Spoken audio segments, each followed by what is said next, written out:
much for taking time out of your busy lives and schedules to join us. I'm Sean Stevenson from Sport and Rec Victoria. I've just recently, not so recently, a few months ago joined Sport and Rec Victoria following the parliamentary inquiry into autism services. And as part of that, part of our response is to increase participation opportunities for children with autism. The first question is, well, what is well-being? And there's two aspects. The first is emotions, and the second aspect is mood. Emotions are always related to an event. So we can always pinpoint someone's emotion related to an event that has occurred. In regards to our mood, we measure it on a 0 to 100 point scale. And what's really surprising is that our mood actually fluctuates between 70 to 90 points on this scale. So as your emotions are fluctuating through the day-to-day, your mood is sort of changing between 70 to 90 points. We've got a person's set point range, which is between 70 and 90 points. Now we know if someone goes above 90 points, they've probably won the lottery. They're very, very happy. But you can't stay at that happiness level. You will come back down to each person has a set point range, which for most people sits around at 80 points. It's really hard for well-being to drop below 70 points. And this is due to a homeostatic system. So just like your body temperature is staying between that 36 to 37 point range, and you'll sweat if you're too hot and you'll shiver if you're too cold, there are psychological processes that prevent you from going below 70 points. So what keeps us happy, or what keeps us above 70 points? The first psychological mechanism that is actually employed is self-esteem. Things like using optimism, perceived control. Money is an interesting, plays an interesting role. We know that having a household income above $30,000 will get you just over 70 points. There isn't actually much difference. There are some significant differences, up to about $100,000. So a household income of $100,000 will get you up to about the 80-point range. But anything above $100,000, we see no difference. Personal relationships is one of the strongest protective factors for well-being. And then also feeling like you are achieving, that you have a purpose and that you're achieving your goals. Parents will underreport their child's well-being, whether they've got an intellectual disability, a chronic health condition, or whether it's just your everyday teenager.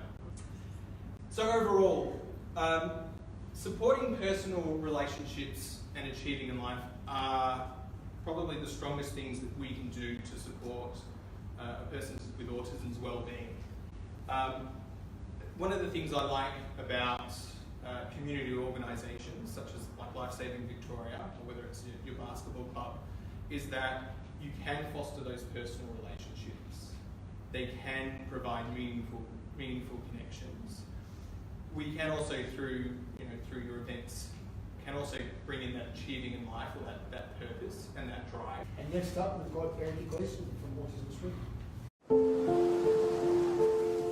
They are so drawn to the water. It's just so hypnotic for them, so enticing. He enjoyed the water, the feel of the water. Nothing else mattered to him while he was in the water. Children with autism are 160 times more likely to drown than the general paediatric population group.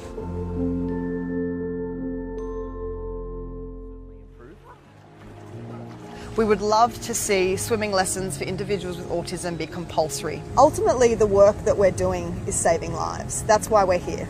So we need to continue to generate exposure, we need to offer services to more individuals, and we need to do everything that we can to move those statistics in another direction. Individuals with autism, generally speaking, obviously this doesn't apply to everybody, but generally speaking have an increased risk of drowning, a decreased ability to perceive risk and danger. They're often excluded from services and activities, and therefore they don't have the opportunity to benefit from the therapeutic benefits and the joy of the water, and members of the community aren't aware that they fall into the high risk category and therefore don't really understand that they have a role to play, and that's in terms of wandering and drowning. So accidental drowning accounted for approximately 90% of total deaths for children under 14 subsequent to wandering between 2009 to 2011. 50% of children with autism attempt to escape from a safe environment, which is what wandering is, also known as elopement or absconding, and that's a rate which is nearly 4 times higher than children without autism. Lack of awareness. So the data also show that only 50% of parents of children with ASD have received advice about wandering prevention from a professional. Members of the community have a huge role to play in wandering prevention, but more often than not, they don't even know what wandering is, let alone what to do in that particular situation. So a big part of our role is to educate the community. It's not uncommon for individuals with autism to become overstimulated with crowds, noises, and a range of other stimuli, and hence they escape this by retreating to another environment. However, that's not the only reason as to why wandering occurs. Many individuals with autism gravitate toward bodies of water because they associate water with alleviating many of their sensory needs. Many individuals with autism go under the water because it's their happy place, but they don't actually know to come back up to the surface, which is very scary. 58% of parents of children with autism report wandering as the most stressful of autism behaviours. And we need to understand the function of it. This is when we introduce the notion of ABC. A is antecedent, so what was happening before the incident occurred? Who was around? What was happening in the environment? Was a request made? Can you identify a possible function? Behaviour, what did the behaviour actually look like? What was objectively observed? And the last one, which is perhaps the most overlooked, is consequence. So how was the behaviour responded to? How was the person supported? Did anything change as a result of the behaviour occurring? Once we understand why, that's all very good and well, but we need to do something about it. So this is when we teach replacement skills. Once you understand why, you can then work out how to teach our little ones to communicate their needs in a better way than wandering, in a safer way, in a more effective way than wandering. A replacement behaviour must allow the person to gain access to the same reinforcing value that they receive through wandering. For example, if someone is wandering to gain access to a preferred item, for example, to find a garbage truck, the replacement behaviour must allow them access to garbage trucks in some regard, or something that they also find reinforcing. Drowning is almost always a deceptively quiet event. That being the case, would you know if someone was drowning right in front of you? This is referred to as the instinctive drowning response. Except in rare circumstances, drowning people are physiologically unable to call out for help. So what should you look out for? Head low in the water, mouth at water level.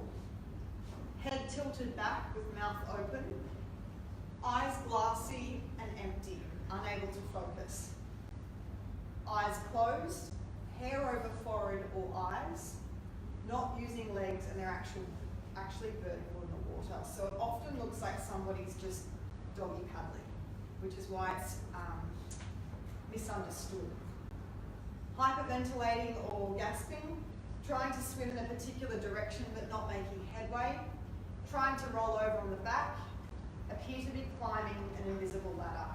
So the most prominent thing that I can probably get you to walk away thinking that's a priority for you is some sort of wandering action plan. You don't want your child to have to wander to then go, wow, we were really not prepared for that at all. You can give that wandering action plan to people in your community. For instance, 5 people in your community know exactly what to do if your child wanders. So the neighbour's going to pick up your other child from school. This particular neighbour is checking this particular waterway. Your brother-in-law is checking this particular waterway. You've got the police number on hand. So just try and think about it. It's never a pleasant thing to think about, but you will regret not thinking about it just because of the fact it was unpleasant and you bumped it down the priority list. So think about now, worst case scenario, a wandering action plan, and get yourself organised for what people can do in that particular situation. So now I want to move on to some advice for everyone. So ideal qualities in a coach, especially for a coach who does teach people with autism. Patience and respect, two of the biggest ones I think are very important. You need to be able to be patient with your students, even if they aren't learning at the same fast rate that you expect them to, because that's not always going to happen, even with neurotypical students as well. So to make sure that you're being patient and keeping up with their own abilities and their needs as opposed to what you expect. And also that respect. I find that if you respect your pupil, then they are much more likely to respect you, and your relationship is a lot better that way. And the learning is a lot better that way as well. If I learn a lot better from a person that I respect and I admire than someone who I don't respect and I don't like. So a willingness to offer extra help and support, not just to autistic swimmers as well. I think something that most people don't seem to know is that a lot of the changes that can be made to support autistic learners actually really benefit neurotypical learners as well. Modification is really, really, really important. But something to keep in mind about modifications is it needs to suit the individual, not the diagnosis. There's this really great quote, I can't remember who said it, but knowing one person with autism means you know one person with autism. So to move on to my next point, you need to be able to be flexible with those modifications and be willing to change and adjust to the needs of the individual. And lastly for this slide, something that I keep preaching because I think it's really important is to perfect a calm facade. Hang on, I do have one last one that I put up there because I forgot about it. Praise and rewards, really important. That helps build confidence and it helps to motivate the child in question as well. Autism itself is not an inhibitor on swimming ability. So if parents are fearful about them learning how to swim, you should not be blaming it on them being autistic. You know, it might just take a little bit more extra time and support, but again, autism itself is not an inhibitor to learning how to swim or learning how to do most of anything, really. And last, but certainly not least, have confidence in your kids. Autism never stopped me, nor should it stop anyone else. Sometimes it just takes a little more support and help to get us there, but we will eventually do anything we put our minds to.